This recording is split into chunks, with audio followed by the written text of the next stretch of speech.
Hello students, welcome back to our YouTube channel Ashish Tiwari updates. I am Sudhanshu. I hope आप सभी अच्छे होंगे। आज की हमारी वीडियो तुलनात्मक राजनीति विश्लेषण में तरीके व दृष्टिकोण सब्जेक्ट पर रहने वाली है, जिसमें मैं आपको इसके 5th यूनिट के जो इम्पोर्टेंट टॉपिक्स हैं उनको शॉर्ट्स में एक्सप्लेन करूँगा। इससे पहले की वीडियो में हमने इस सब्जेक्ट की जो आपकी 4th यूनिट थी राजनीतिक संस्कृति, जो आपके दृष्टिकोण थे उसके जो इम्पोर्टेंट टॉपिक्स थे उनको शॉर्ट्स में एक्सप्लेन किया था। अगर आप हमारे चैनल पर फर्स्ट टाइम विजिट कर रहे हो तो चैनल को ज़रूर सब्सक्राइब कर लीजिए, जिससे आने वाले और चैप्टर्स की वीडियो की नोटिफिकेशन आपको टाइम पर मिले। तो आज की वीडियो में हम बीए ऑनर्स राजनीति विज्ञान सेमेस्टर 2 जो आपका DSC 5 का सब्जेक्ट है तुलनात्मक राजनीति विश्लेषण में तरीके व दृष्टिकोण, जो कि आपका 4th क्रेडिट का कोर्स है, उसकी जो आपकी 5th यूनिट है उसको जो भी इंपॉर्टेंट टॉपिक्स हो गए उनको हम शॉर्ट्स में एक्सप्लेन करेंगे। इससे पहले की वीडियो में हमने इसकी 4th यूनिट जो आपकी राजनीतिक संस्कृति के दृष्टिकोण थे उसके जो इंपॉर्टेंट टॉपिक्स थे उनको शॉर्ट्स में एक्सप्लेन किया था। तो चलिए वीडियो को शुरू कर लेते हैं।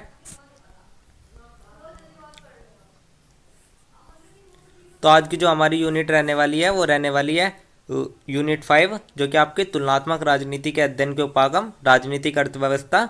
जो आपकी राजनीतिक अर्थव्यवस्था है, आपका जो तुलनात्मक राजनीति के अध्ययन के उपागम में एक राजनीतिक अर्थव्यवस्था है, उसको हम इस यूनिट में कवर करेंगे।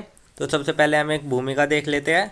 भूमिका में हम देखते हैं 14वीं और 18वीं सदी के बीच का काल पश्चिमी जगत में आर्थिक बदलाव का समय था। जो आपका 14वीं और 18वीं सदी के बीच का जो काल था, समय था, वो आपके पश्चिमी जगत में आर्थिक बदलाव का एक समय था। यह वह समय था जब बाजार ने समाज के सभी आयामों का अधिक्रमण करना शुरू कर दिया था। जो आपको 14वीं और 18वीं सदी के बीच का समय था वो इस प्रकार का समय था, इसमें जो बाजार था उसने समाज के सभी आयामों का अधिक्रमण करना शुरू कर दिया था। शिक्षा जगत में उदारवाद की शुरुआत तथा कारणों की जांच के उद्देश्य से मानवीय अस्तित्व के सभी पहलुओं का पता लगाने के लिए गैलीलियो, न्यूटन और वोल्टेयर जैसे उल्लेखनीय लोगों की वैज्ञानिक क्रांतियों के आगमन से चर्च की पकड़ धीरे धीरे कमजोर पड़ने लगी।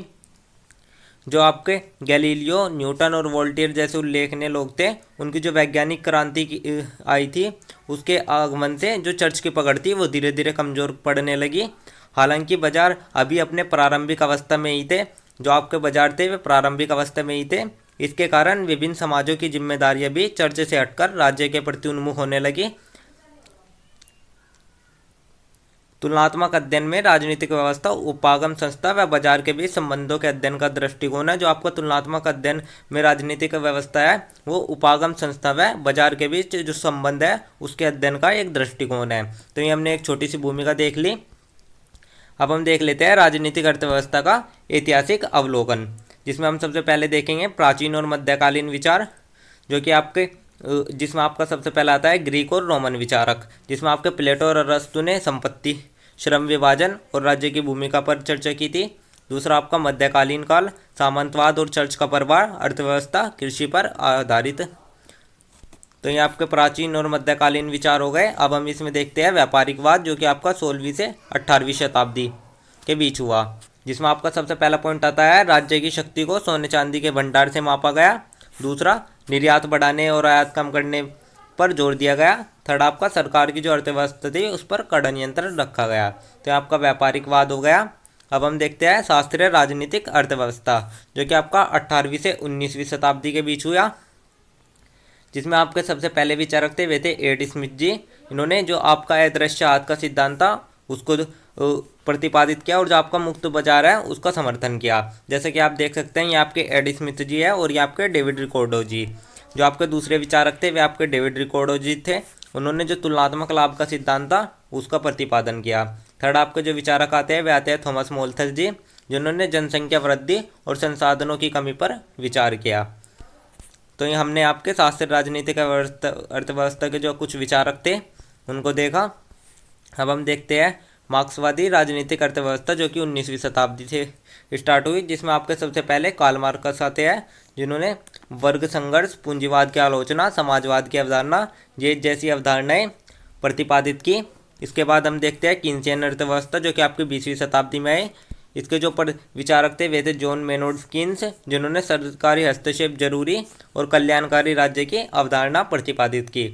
उसके बाद आपका एक टॉपिक आता है नव उदारवाद और समकालीन अर्थव्यवस्था, जो कि आपके 20वीं से 21वीं शताब्दी के बीच स्थित हुई, जिसमें आपके सबसे पहले आते हैं मिल्टन फ्रीडमैन और हायेक, जो सरकारी नियंत्रण कम और निजीकरण और जो वैश्वीकरण पर जोर दिया।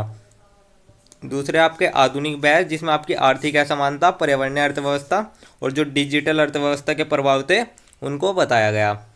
अब आपका एक नया टॉपिक आता है जिसमें आपका आता है विकास का आधुनिकीकरण सिद्धांत। तो सबसे पहले हम इसकी परिभाषा देख लेते हैं। यह सिद्धांत बताता है कि विकासशील देश पश्चिमी विकसित देशों के मार्ग का अनुसरण करके आर्थिक और सामाजिक प्रगति कर सकते हैं। जो आपका आधुनिकीकरण सिद्धांत है विकास का, वो ये कहता है कि जो आपके विकासशील देश होते हैं वह पश्चिमी देशों के मार्ग का अनुसरण करके जो आपके आर्थिक और सामाजिक प्रगति है उनको वे कर सकते हैं। सेकंड हम इसमें देख लेते हैं, यह परंपरागत समाजों को आधुनिक समाजों में बदलने की प्रक्रिया को समझाने का प्रयास करता है। जो आपका विकास का आधुनिकीकरण सिद्धांत है वो परंपरागत समाजों को आधुनिक समाज में बदलने की जो प्रक्रिया होती है उसको समझाने का प्रयास करता है। अब हम इसके कुछ प्रमुख विचार देख लेते हैं, जिसमें आपका सबसे पहला आता है विकासशील देशों को पश्चिमी देशों की तकनीक, औद्योगिकरण, लोकतंत्र और पूंजीवादी व्यवस्था अपनानी चाहिए। जो आपके विकासशील देश है उनको पश्चिमी देश की जो तकनीक है, औद्योगिकरण है और जो लोकतंत्र और पूंजीवादी व्यवस्था है उनको अपनाना चाहिए। सेकंड, परंपरागत मूल्यों और रूढ़िवाद सामाजिक संरचनाओं को बदलकर आधुनिक सोच को अपनाना होगा। जो आपके परंपरागत मूल्य है जिसमें आपके रूढ़िवाद, सामाजिक संरचनाएं आदि आते हैं, उनको बदलकर जो आपका आधुनिक सोच है जैसे कि नवाचार, शिक्षा, शहरीकरण, इन सबको अपनाना होगा। अब हम देख लेते हैं जो आपके विकास का आधुनिकीकरण का सिद्धांत है उसके प्रमुख विचारक कौन कौन रहे।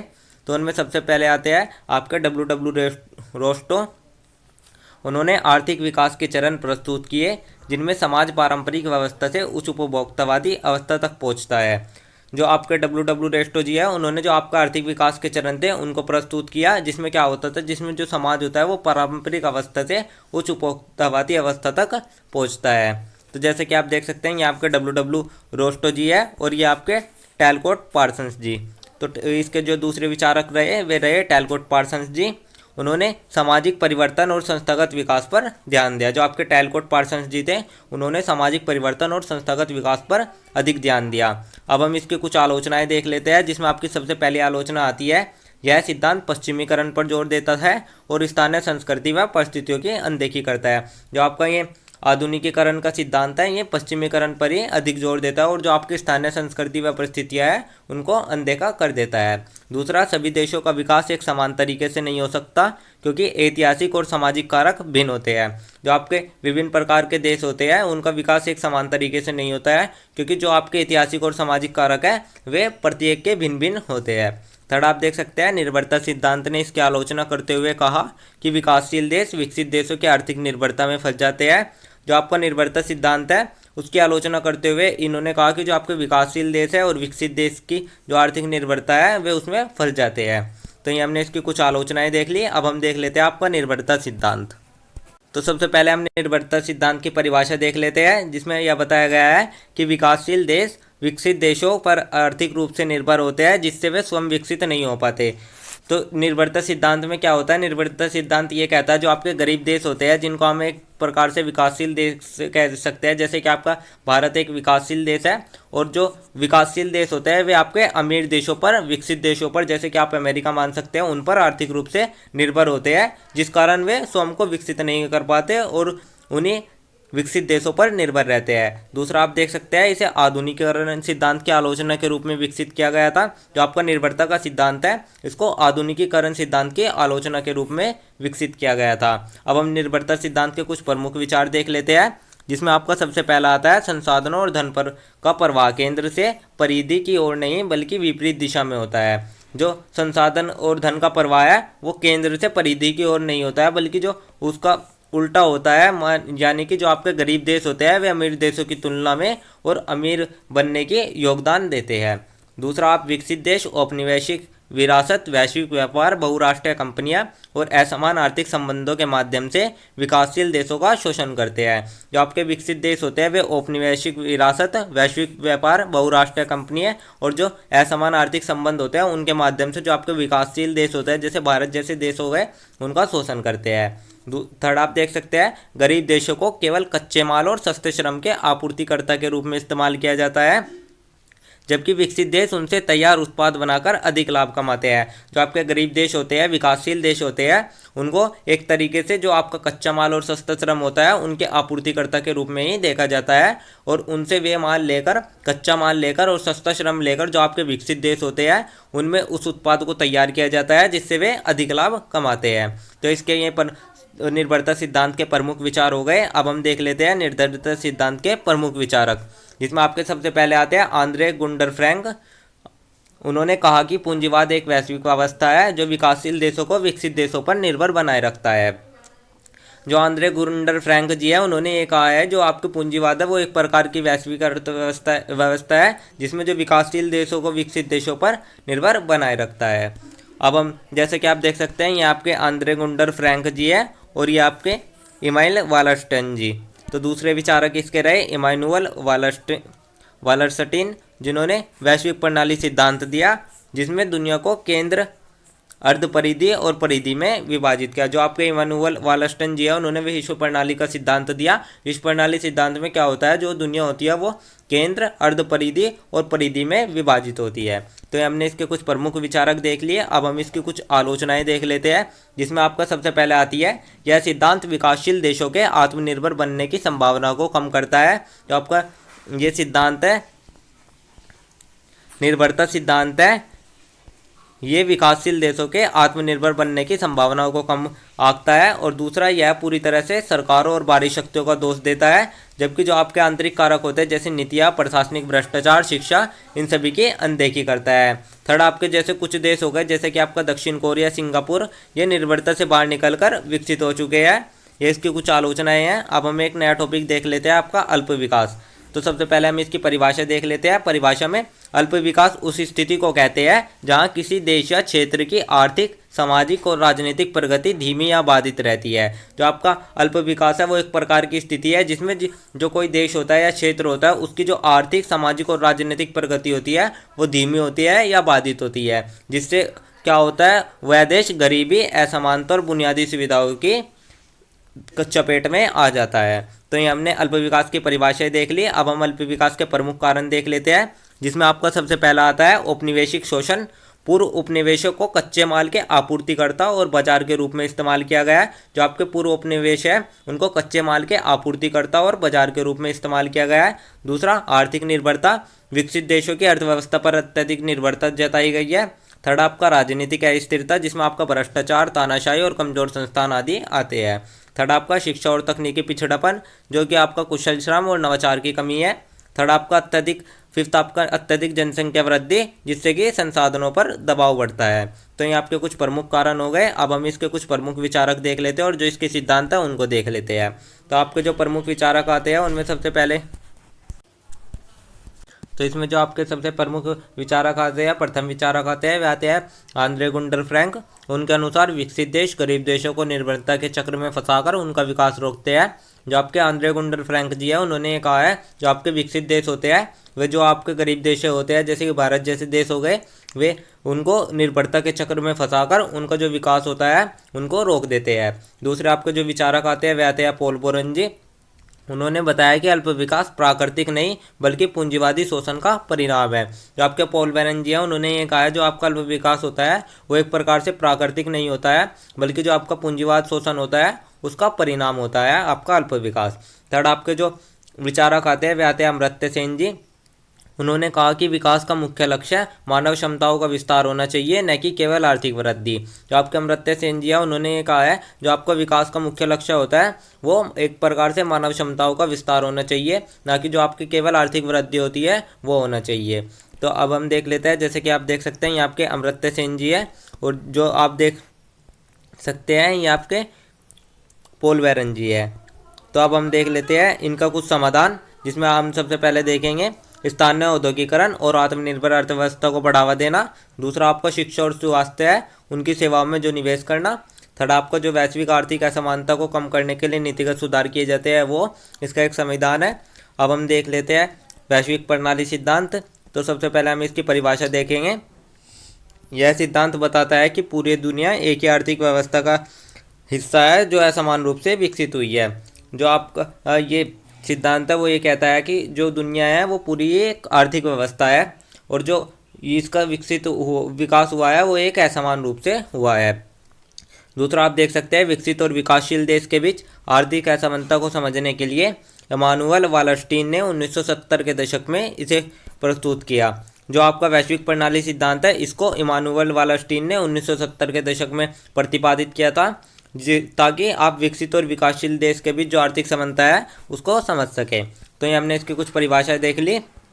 अब हम देख लेते हैं जो आपके वैश्विक प्रणाली है उसके 3 वर्ग है, वे कौन कौन से हैं। जिसमें आपका सबसे पहला आता है केंद्र देश। ये विकसित देश है जिनके पास तकनीकी श्रेष्ठता, औद्योगिकरण और आर्थिक प्रभुत्व है। तो केंद्र देश के अंतर्गत वे सभी देश आते हैं जिनके पास अपनी तकनीकी श्रेष्ठता, औद्योगिकरण और आर्थिक प्रभुत्व आते हैं, जिसमें आप विकसित देश कह सकते हैं उनको, जैसे कि आपका अमेरिका हो गया, जर्मनी हो गया, जापान हो गया। सेकंड आपका जो दूसरा वर्ग आता है वो आता है अर्धपरिधि देश। ये मध्यवर्ती स्थिति में होते हैं जिनमें कुछ औद्योगिकरण हो चुका है लेकिन वे पूर्ण विकसित नहीं है। तो ये इनको आप एक प्रकार से विकासशील देश भी बोल सकते हो। ये एक मध्यवर्ती स्थिति में होते हैं क्योंकि इनमें कुछ औद्योगिकरण हो चुका होता है लेकिन वे पूर्ण तरीके से विकसित नहीं हो पाते। इनको उदाहरण में आप देख सकते हैं, जैसे कि आपका चीन, भारत, ब्राज़ील। थर्ड आपका परिधि देश।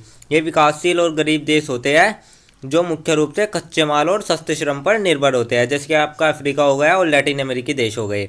तो ये हमने वैश्विक प्रणाली के 3 वर्ग देख लिए। अब हम इसके कुछ प्रमुख विचार देख लेते हैं, जिसमें आपका सबसे पहला आता है आर्थिक निर्भरता। विकसित देश गरीब देशों के संसाधनों और श्रम का शोषण करते हैं। जो आपके विकसित देश होते हैं वे गरीब देशों के संसाधनों और श्रम का शोषण करते हैं। दूसरा व्यापार असमानता। परिधि देश कच्चा माल निर्यात करते हैं जबकि केंद्र देश उन्नत तकनीकी उत्पाद बनाकर अधिक लाभ कमाते हैं। जो आपके परिधि देश होते हैं वे एक प्रकार से कच्चा माल निर्यात करते हैं विकसित देशों को, और वे विकसित देश उनको तकनीकी उत्पाद बनाकर उनसे अधिक लाभ कमाते हैं। थर्ड आपका सामाजिक असमानता। इस प्रणाली से वैश्विक स्तर पर जो गरीबी है और असमानता है वो बनी रहती है। अब हम इसकी कुछ आलोचनाएं देख लेते हैं।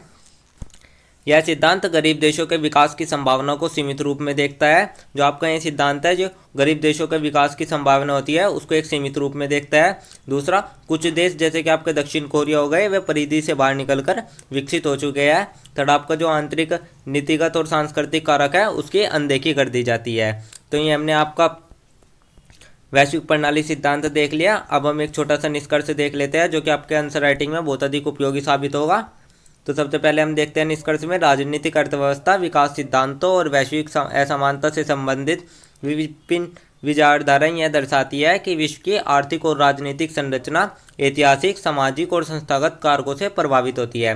जो आपके राजनीतिक अर्थव्यवस्था हो गई, विकास सिद्धांत हो गए और वैश्विक असमानता हो गए, उनसे संबंधित जो भी विचारधाराएं है वे दर्शाते हैं कि जो आपका विश्व है उसकी आर्थिक और राजनीतिक संरचना ऐतिहासिक, सामाजिक और संस्थागत कारकों से भी प्रभावित होती है। आधुनिकीकरण सिद्धांत यह कहता है कि जो आपके विकासशील देश है वे पश्चिमी मॉडल को अपनाकर आधुनिक बन सकते हैं, जबकि आपका निर्भरता का सिद्धांत इस सवाल पर जवाब उठाता है कि जो ये आपका सिद्धांत है वे एक शोषणकारी प्रक्रिया होती है जिसमें आपका अल्प विकास केवल आर्थिक समस्या ही नहीं है बल्कि यह औपनिवेशिक विरासत, असमान विश्व व्यापार और जो आपका आंतरिक नीतिगत विफलता है उनका भी परिणाम है।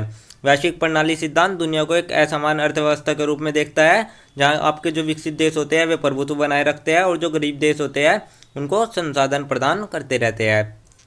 तो ये हमने एक छोटा सा निष्कर्ष देख लिया। यहीं पर मैं आप सभी स्टूडेंट से क्वेश्चन पूछता हूँ जिसका आंसर आप सभी स्टूडेंट कमेंट बॉक्स में शॉर्ट में जरूर बताइएगा। आज का जो हमारा क्वेश्चन रहने वाला है वो ये रहने वाला है, जो आपका विकास का आधुनिकीकरण का सिद्धांत है उसकी जो आलोचनाएं हैं उनको आप शॉर्ट्स में कमेंट बॉक्स में ज़रूर बताइएगा। सभी स्टूडेंट आप कमेंट बॉक्स में अपना आंसर जरूर दें। तो ये था आपका 5th यूनिट जिसमें कि हमने आपकी जो आपका राजनीतिक अर्थव्यवस्था है उसको देखा। जो आपके तुलनात्मक राजनीतिक अध्ययन के उपागम थे उनके जो इंपॉर्टेंट टॉपिक्स थे उनको शॉर्ट्स में एक्सप्लेन किया। आई होप आप सभी समझ गए होंगे। अब जो आपकी नेक्स्ट वीडियो रहने वाली है वो आपकी 6th यूनिट की रहने वाली है जो कि आपकी लास्ट यूनिट रहने वाली है। और अगर आपको ये नोट्स चाहिए तो आप हमारा टेलीग्राम चैनल ज्वाइन कर लीजिए, वहाँ आपको ये नोट्स मिल जाएंगे। अगर किसी भी स्टूडेंट का कोई डाउट या क्वेरी है तो आप कमेंट सेक्शन में या हमारे इंस्टा पेज को फॉलो करके पूछ सकते हो। एंड डेली अपडेट्स के लिए आप हमारा व्हाट्सअप चैनल ज्वाइन कर सकते हो। Thank you, have a good day.